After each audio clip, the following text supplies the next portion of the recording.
Ma'am जय हिंद, मल्लिका Pandey ma'am जय हिंद, बहुत-बहुत शुक्रिया समय देने के लिए। Thank you ma'am.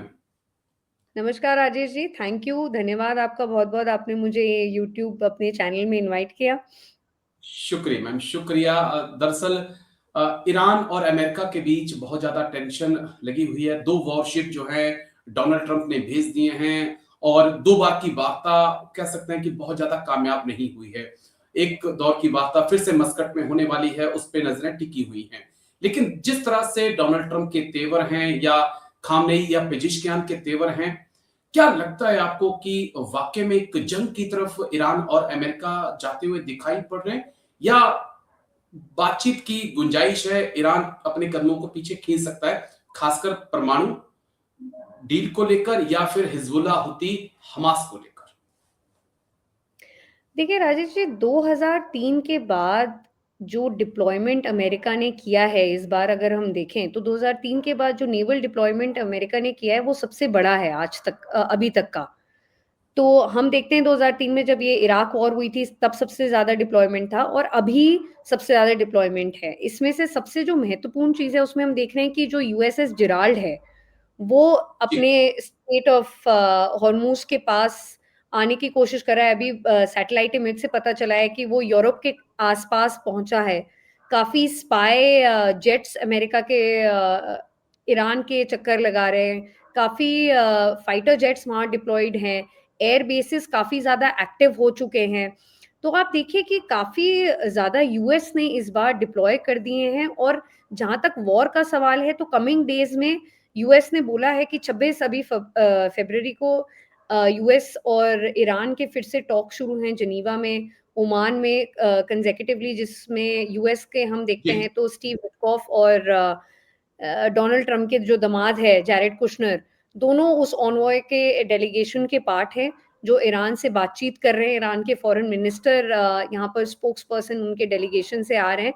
तो एक्टिवली बातचीत चल रही है बट जो कॉमन मुद्दा अगर हम देखें राजेश जी, तो इसमें क्या है, यूएस ईरान को बार-बार बोल रहा है कि आप ज़ीरो न्यूक्लियर एंड आपका यूरेनियम एनरिचमेंट होगा, आप न्यूक्लियर वेपन नहीं बनाएँगे। व्हेरेas तेहरान अपनी बात में अडिग है, अड़ा हुआ है, वो बोल रहा है कि नहीं, हम एक सॉवरेन कंट्री हैं, हम पे सैंक्शंस मत लगाइए। जो थोड़ी बहुत चीज़ें हैं, वो हम आपकी मानने के लिए तैयार हैं कि हम एनरिचमेंट इतने से इतना परसेंट कम करेंगे। बट वो बहुत अपनी बातों में भी अडिग हैं कि हम एक सॉवरेन नेशन है, हमारी मर्ज़ी से हम करेंगे, हम आपके कहने से कुछ नहीं करेंगे। तो ये काफ़ी नेगोशिएशन इसमें चल रहा है, यूएस बार-बार बोल रहा है कि हम वार्तालाप के लिए तैयार हैं, बट फिर थ्रेटन भी कर रहा है यूएसएस जेराल्ड जैसे अपने वॉरशिप्स को भेजकर। तो ये जी। काफ़ी एक हम देख रहे हैं कि काफ़ी बिल्डअप अलग-अलग उसमें हो रहा है, तो देखते हैं ये चीज़ कहाँ पर जाती है। जी, राजेश जी। जी 1-2 पॉइंट मेरे और हैं कि जिस प्रकार से ट्रंप लगातार उनकी जो पॉपुलैरिटी है वो कम हो रही है। क्या ट्रंप को भी एक ऐसी जंग की ज़रूरत है जहाँ से वो फिर से एक लीडर के तौर पर उभर कर सामने आएँ? और दूसरा खामनेई में भी हमने देखा कि ईरान के अंदर खामनेई भी अपनी पकड़ को खो चुके हैं। तो खामनेई को भी एक ज़रूरत है कि एक ऐसी जंग हो जिससे ईरान एकजुट हो सके। दोनों लीडर्स को जंग चाहिए इस वक़्त अपनी कुर्सी को मजबूत करने के लिए? बिल्कुल राजेश जी, बहुत अच्छा एनालिसिस है। इनफैक्ट अगर हम देखें, तो ट्रंप ने जो टैरिफ्स लगाए थे इल्लीगली, तो उन्हीं के सुप्रीम कोर्ट ने उनके ही टैरिफ्स को इमरजेंसी टैरिफ्स को जो उन्होंने ग्लोबल किसी पर 10% लगाया, किसी पर 50% लगाया, जिसमें इंडिया भी था, ब्राज़ील भी था और काफ़ी अन्य देश भी थे, जिसमें उन्होंने अलग-अलग जियोपॉलिटिक्स के हिसाब से अपने टैरिफ्स लगाए हैं। तो उसको कल सुप्रीम कोर्ट ने बोल दिया है कि ये सब इल्लीगल हैं। तो आप देखिए कि ट्रम्प अपनी ही जगह के सुप्रीम कोर्ट में, अपनी ही कंट्री के सुप्रीम कोर्ट को बोल रहे हैं कि ये एंटी सिटिज़न हैं।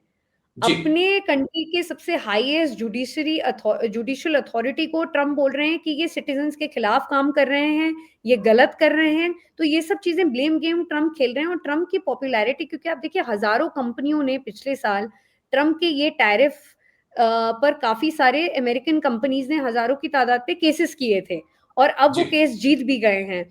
तो काफ़ी एंटी ट्रम्प सेंटिमेंट हम देखने आप मिनियापोलिस में देखिए कुछ समय पहले कितने ज़्यादा वहाँ क्या कहते हैं उन्हीं के खिलाफ ट्रम्प के खिलाफ राइट्स हुए। उनके खुद के पार्टी के लोग इनफैक्ट अगर हम देखें, तो कंज़र्वेटिव भी जितने हैं, वो भी ट्रम्प के खिलाफ अब एक्टिवली बो बात करने लग गए हैं।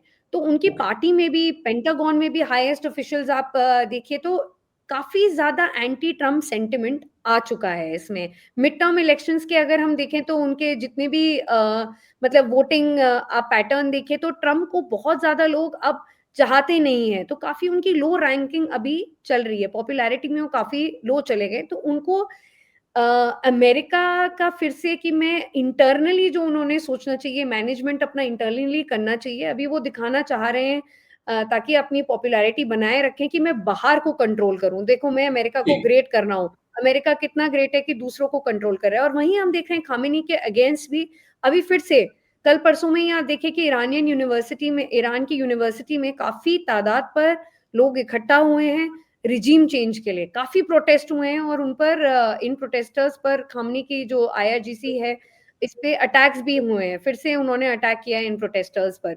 तो ये सब चीज़ें खामेनी की भी मतलब जो पॉपुलैरिटी है वो दिन-प्रतिदिन घट रही है। देखिए आप उनका जो उनका जो इरानियन करेंसी है करेंसी, वो काफ़ी गिरा है, ठीक। काफ़ी इकोनॉमी में उनके फ़र्क आया है, काफ़ी महँगाई बढ़ी है। तो ये सब चीज़ें खामेनी को भी लो कर रही है पॉपुलैरिटी में, तो उनको भी कहीं न कहीं ये वॉर चाहिए ताकि वो पॉपुलैरिटी अपनी फिर से बना सके कि देखो मैंने आप लोगों को अटैक से डिफेंड किया है। डिफेंड तो कर दिया। ये बस एक अपने आखिरी सवाल जी, जी। इस मुद्दे से जुड़ा हुआ आखिरी सवाल रूस और चाइना की हम क्या भूमिका देखेंगे? अगर ये टकराव होता है तो क्या खुलकर ईरान की मदद चाइना या रूस कर सकते हैं या पिछले दरवाजे से मदद होगी लेकिन खुलकर सामने नहीं आएँगे दोनों देश?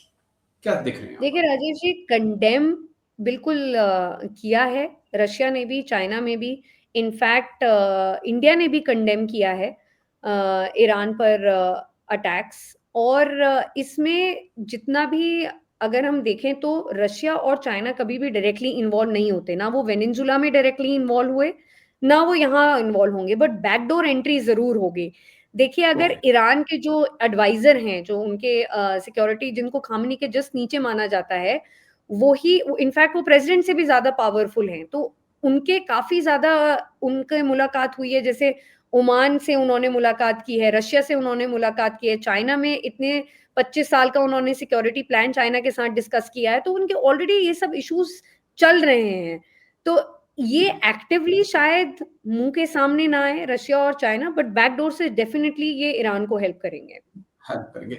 बस एक सवाल और है जिस पे बातचीत बहुत ज़रूरी है क्योंकि आज का दिन बड़ा अहम 9 साल बाद प्रधानमंत्री मोदी इज़राइल के दौरे पर नेतन्याहू के साथ मुलाकात होगी और ये दौरा उस वक़्त हो रहा है जिस वक़्त इज़राइल और ईरान के बीच टेंशन है और गज़ा में क्योंकि डोनाल्ड ट्रंप के बोर्ड ऑफ पीस में जो है पाकिस्तान भी शामिल है तो उम्मीद की जा रही है कि गजा में पाकिस्तान की फौज जो है जा सकती है कैसे हम भारत की इस यात्रा को देख रहे हैं प्रधानमंत्री मोदी की इस यात्रा को देख रहे हैं और कौन सी वो डील हो सकती है दोनों देशों के बीच जिसपे नजरें टिकी हुई हैं देखिए राजेश जी अगर हम करंटली देखें तो एक नया डेवलपमेंट ये हुआ है कि इज़राइल की जो आर्मी थी उन्होंने लेबनान में जो हिज़्बुल्लाह है, जिसको प्रॉक्सी माना जाता है ईरान का, उसके टारगेट्स पर काफ़ी हिट किया है। तो ये काफ़ी महत्वपूर्ण रहेगा प्रधानमंत्री मोदी जी का विज़िट इज़राइल में 9 साल जैसे आपने बोला 9 साल के बाद ये आ रहा है। तो इज़राइल हमेशा से आप देखिए तो हमारे जो प्रधानमंत्री हैं और नेतन्याहू हैं, उनका हमेशा से रिलेशनशिप बहुत अच्छा रहा बिल्कुल है। इवन दो इंडिया ने कंडेम किया है कोई भी वॉर ह्यूमन राइट्स का, बट देखिए ओपनली कभी उन्होंने इज़राइल के प्राइम मिनिस्टर के बारे में कभी बात नहीं की है। ये नया इंडिया है राजेश जी और हमें इसकी हमारे प्रधानमंत्री जी, मोदी जी के लीडरशिप में अगर आप देखें तो इंडिया हर किसी के साथ अपने अच्छे रिलेशनशिप मेंटेन करता आया है। चाहे वो ईरान हो, चाहे वो इज़राइल हो, चाहे वो यूएस हो, चाहे वो रशिया हो, चाहे वो चाइना हो। हमेशा इंडिया अच्छे एक रिलेशनशिप मेंटेन करता है इन सभी देशों के साथ इर्रिस्पेक्टिव और कंडेम भी करता है। अगर आप देखिए तो अगर जी कहीं भी ग्रेव चाहे जब ये गाज़ा ने अटैक किया था इज़राइल पर जिसमें काफ़ी ज़्यादा मासूमों की डेथ भी हुई थी, इज़राइली सिविल सिटिज़न्स की काफ़ी ज़्यादा डेथ हुई, तो इंडिया ने ओपनली कंडेम किया था। या चाहे जब इज़राइल ने पैलेस्टाइन अटैक्स किए थे तो इंडिया ने वो भी कंडेम किया था। तो इंडिया का जो सपोर्ट है वो बहुत क्लियर है कि हम आपके साथ हैं, हम आपके साथ ट्रेड के लिए ओपन हैं, बट कोई भी जब भी अनएथिकल चीज़ हो रही है या कोई भी वॉर हो रही है जिसमें सिविलियन टारगेट्स बनाए जा रहे हैं, हम वो चीज़ कभी भी किसी की भी सपोर्ट नहीं करेंगे।